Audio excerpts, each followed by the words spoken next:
Bilog daw ang mundo. Paano kung ang taong inapi mo noon ay bumabalik para sirain ang pamilya ninyo ngayon? Nako, abangan ang kwentong paghihiganti ni Ligaya dito lang sa Tadhana. Happy birthday, Nak! Thank you po! Wish ka muna bago umipan. Yay! I love you! Love you too po. Thank you po. Mwah! Nak, Po. meron akong munting regalo sa'yo. Sana magustuhan mo. Wow! Tayo naman, gumastos pa po kayo. Wala na nga po tayong pera. Okay lang naman po sa akin kahit wala po akong regalo. Po. Bago mamatay ang nanay mo, pinangako ko sa kanya na ibibigay ko lahat ng gusto mo, lahat ng kailangan mo. Kaya kahit mangingis na ang tatay mo, binili ko pa rin to para sa'yo. Kasi birthday mo naman, minsan lang yan sa isang taon. Di ba? Para sa'yo yan. Pinag-ipunan ko yan. Salamat po. Sukatin mo na. Sige po. Matutuwa. Matutuwa nanay mo pag nakita mo. Yan nga po. Kung buhay pa siya, di ba?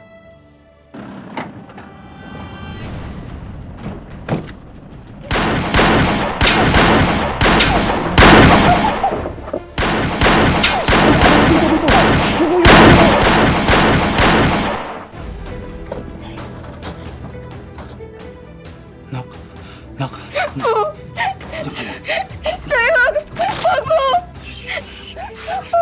Paano po kayo? Ayos lang ako. Huwag mo kong isipin. Ha? Alam, kahit anong marinig o makita mo, huwag na magkalantas. Ayos lang ako. Huwag mo kong isipin. Hindi ako papayag na may mangyaring masama sa'yo. Mahal ka. Mahal ka ng nanay.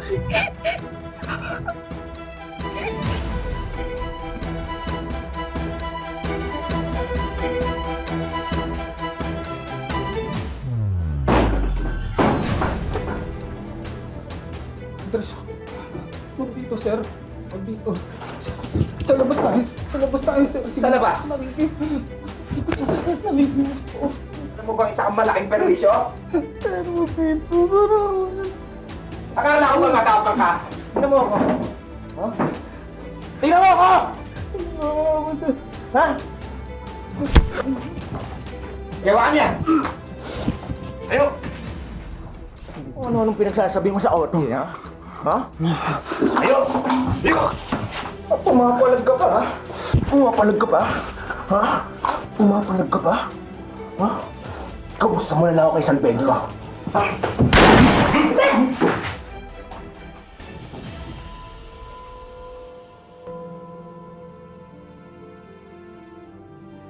Sampung taon na ang nakalipas. Pero hanggang ngayon, hindi ko pa rin makakalimutan kung paano nila pinatay si tatay sa harapan ko.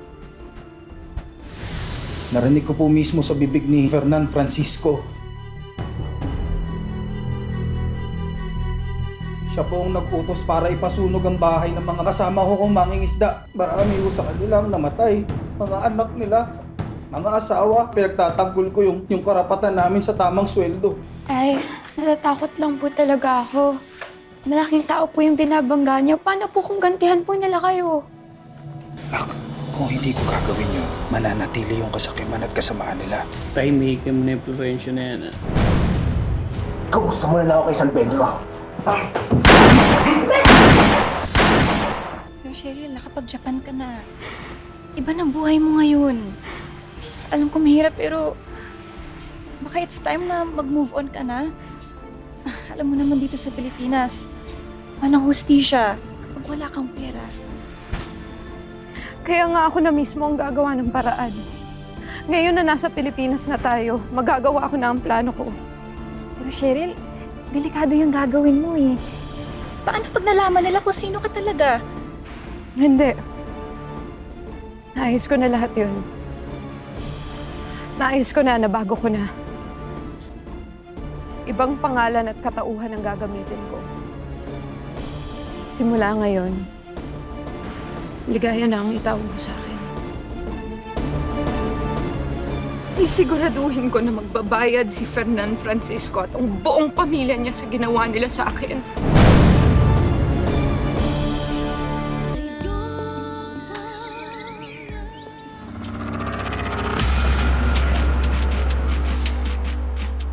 Guys! Guys! Welcome back, boss! How was Thailand? Business as usual. Pero malungkot ako eh. Bitin ako sa mga babae doon. Hindi nila nakuha kiliti ko. Ganun ba? Nasa yung mga anak ko? Nasa beach, boss. Mabuti pa, magpahinga ka muna. Tama-tama, may regalo ako sa'yo. Ilang huli-huli mo kiliti ko, ha? Siyempre. Liga, tingnan Tara. natin. Boss, ito na regalo ko sa'yo. Oh. Takot ka pa ba? Kabisado mo talaga ako, Andres. Siyempre naman, boss. Alam mo yung mga type ko. Teka, lapit ka siya. Halika!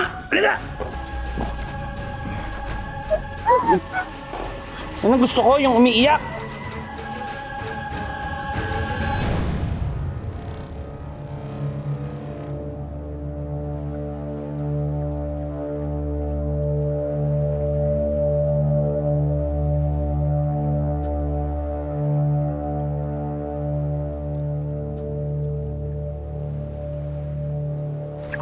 Ay, I'm sorry. No. It's okay. I'm Miko. I'm the manager. Okay. It's okay.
Malapit na tayo.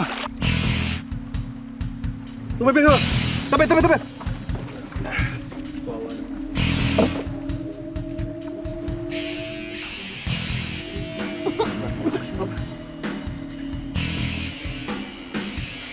Yes, hinga lang.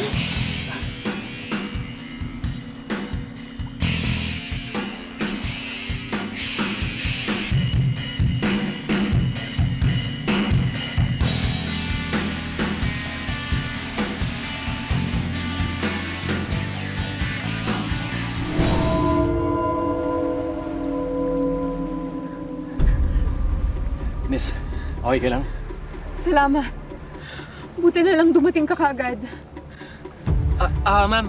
Wait lang po ah. Kukunan kita ng towel. Wait lang. Pwede ako tumawag ng ambulansya. Hindi.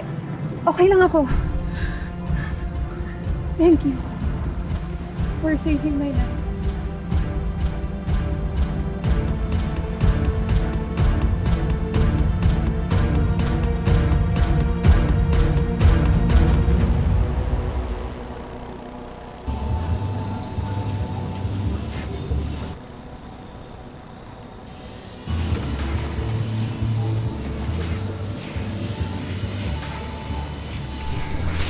Anong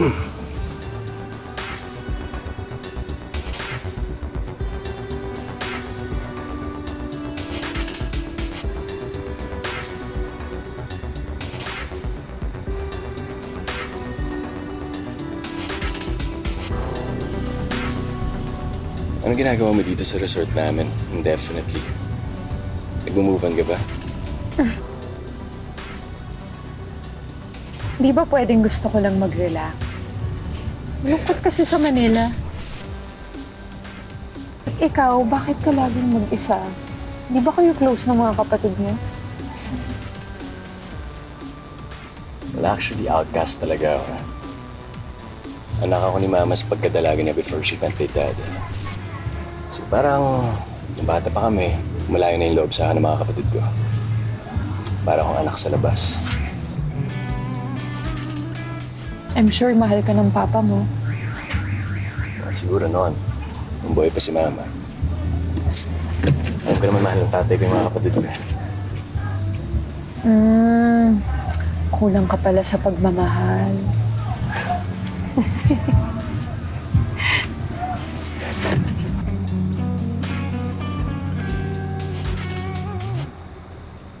Liga, Ano? Ayaw mo? Malungkot ka. Malungkot din ako.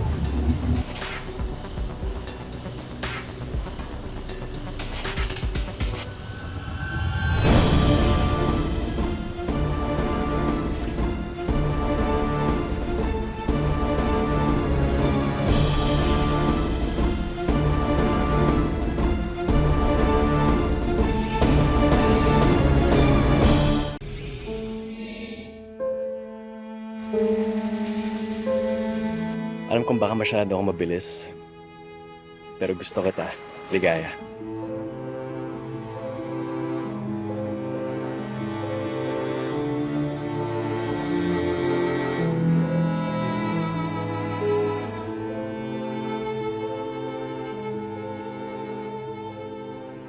Bagay sa'yo.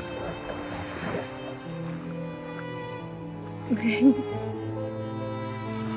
gusto din kita.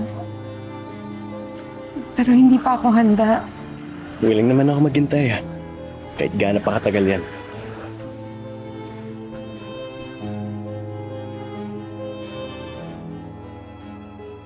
Kaya, sigurado ka ba talaga sa gagawin mo dito?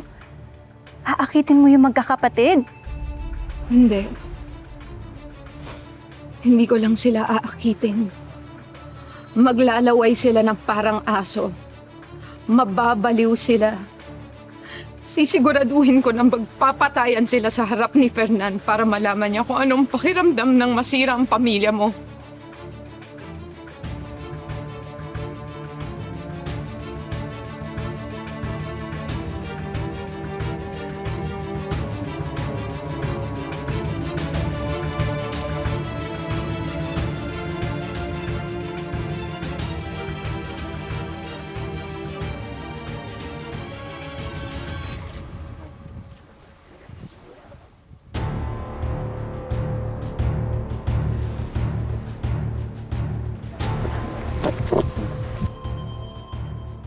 Basta, di ba? Yeah. Pwede mo ba akong tulungan? Of course.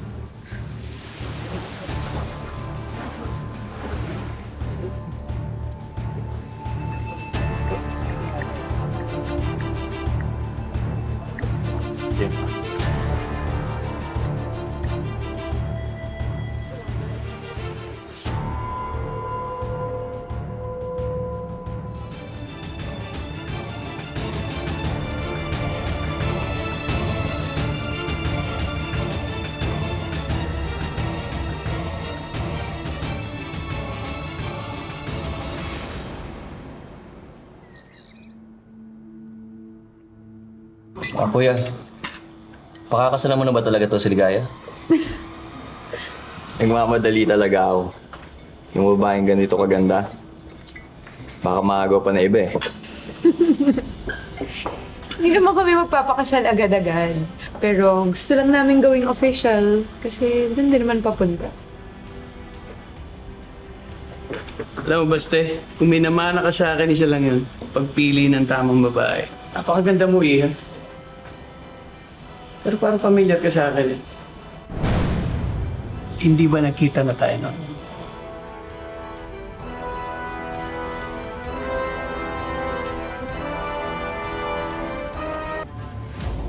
Ligaya.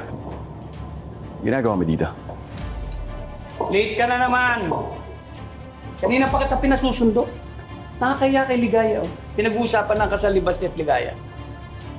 Ano? Ligaya? Kala ko ba okay na tayo? Sabi ko pa sa'yo, hantayin kita, di ba?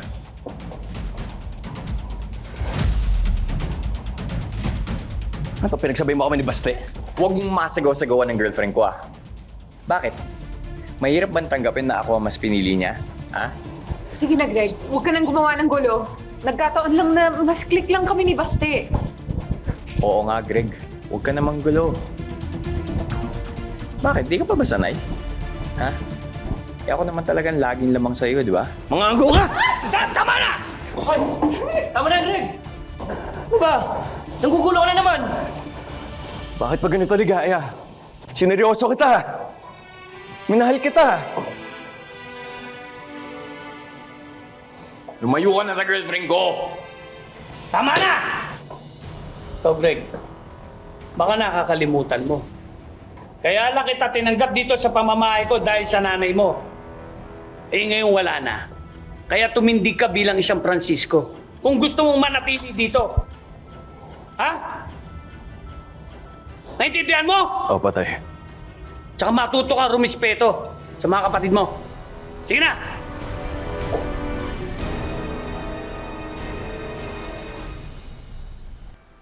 So, anong bestseller niyo dito? Siyempre ako. Wala na bang ibang masarap dito kundi ako eh.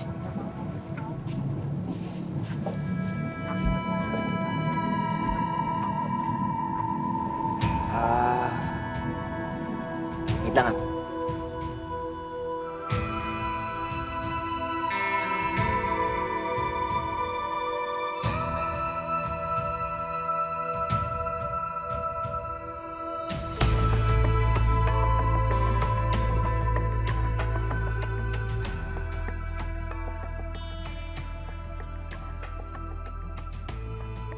Pinagustuhan mo ba ako? Please, huwag mo sasabihin kay Kuya Baste. Magagalit kasi sa akin yun eh. It's okay. Come here.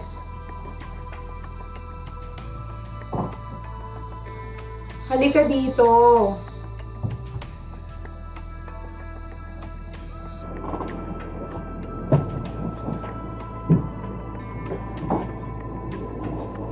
Sanay naman kasi akong tinitignan ako ng mga lalaki.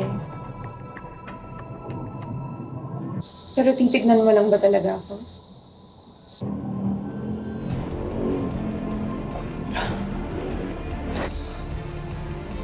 Kaya.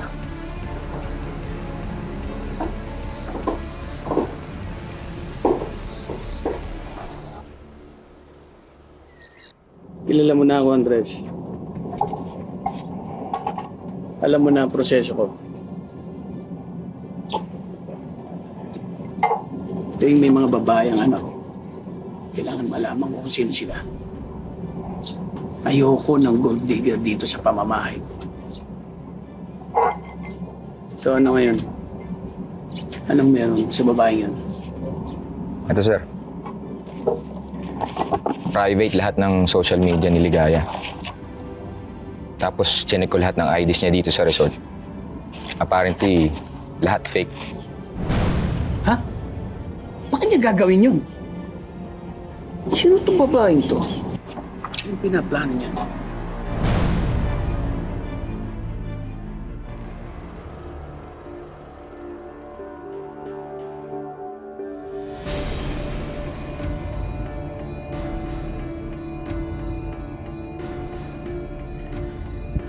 Gaya. Ko. Kanina pa kita hinihintay.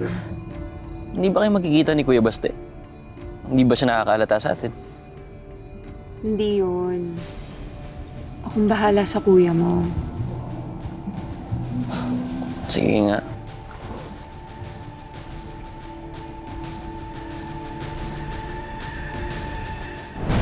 Nico, ano ba? Bitawan mo ako! Wait. Kasi kanina pa kami hinihintay dito pero biglang dumating si Nico. Sira ulo ka ba? Ikaw yung nagpupunta sa akin dito eh. Huwag mo akong gawing sinungaling. Nung isang araw mo pa ako binubosohan. Buti na lang dumating ka. Gago ka.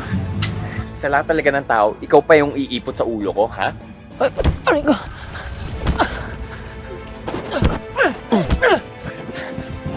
Tulong! Tulong! Sir, tama na, sir! Sir, tama, sir! Tama na, sir! Tama na, sir! Tama na, tama. Uy, wag! Sir, tama po!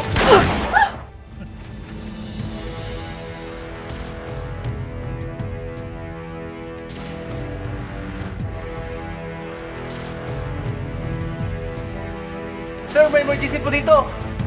Opo. Basta anong ginawa mo?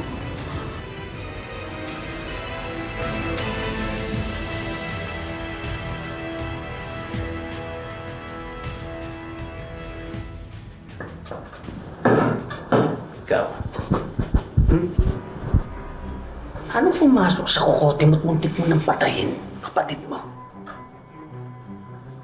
Ba't di niyo siya tanungin pa? Kung nag-isip muna siya bago niya ginapang si Ligaya, di hindi sana siya nakaandusay dyan.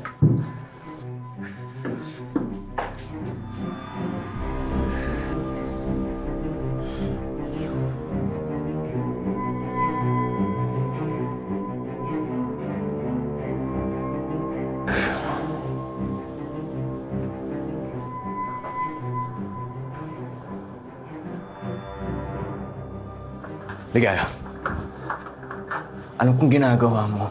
Pinag-aaway mo kami magkakapatid. Hindi ko kayo pinag-aaway.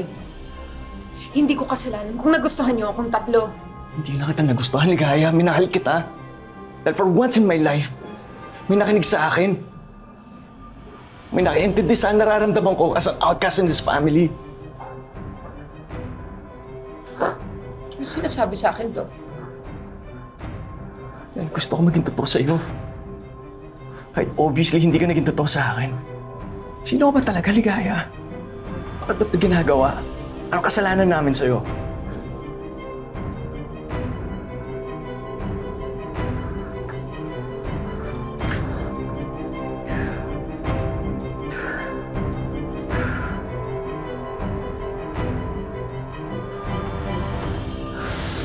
Iba rin ang alindog ni Ligaya. Lahat ng lalaki literal na nababaliw sa kanya.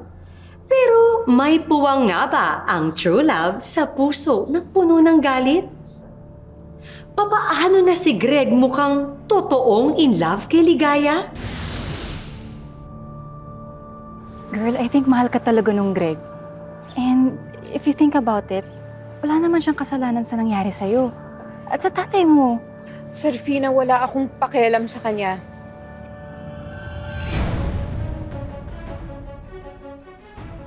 Ang importante sa akin, maiganti ko si tatay.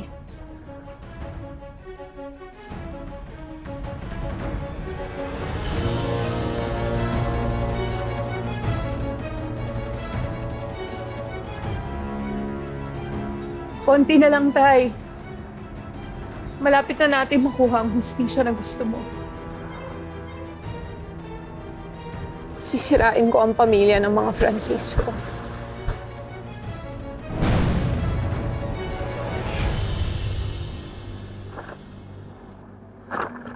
Bullshit! Confirmed, boss. Cheryl Obispo ang totoong pangalan ni Ligaya. Anak siya ni Florencio Obispo. Lintik na yan. Dapat noon pa lang, dinispatchan nyo na yan, anak ni Florencio na yan. Pati pamilya ko napupurisyo na! Anong gagawin natin, boss? Malinaw na malinaw. Dapat dispatchin nyo yan. Ha? Naglado, boss. Isama nyo na yan doon sa tatay niya! Okay, boss. Siguraduhin mo ha, Andres.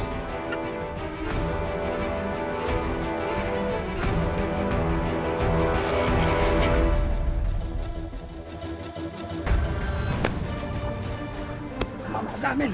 Sino kayo? Sino kayo?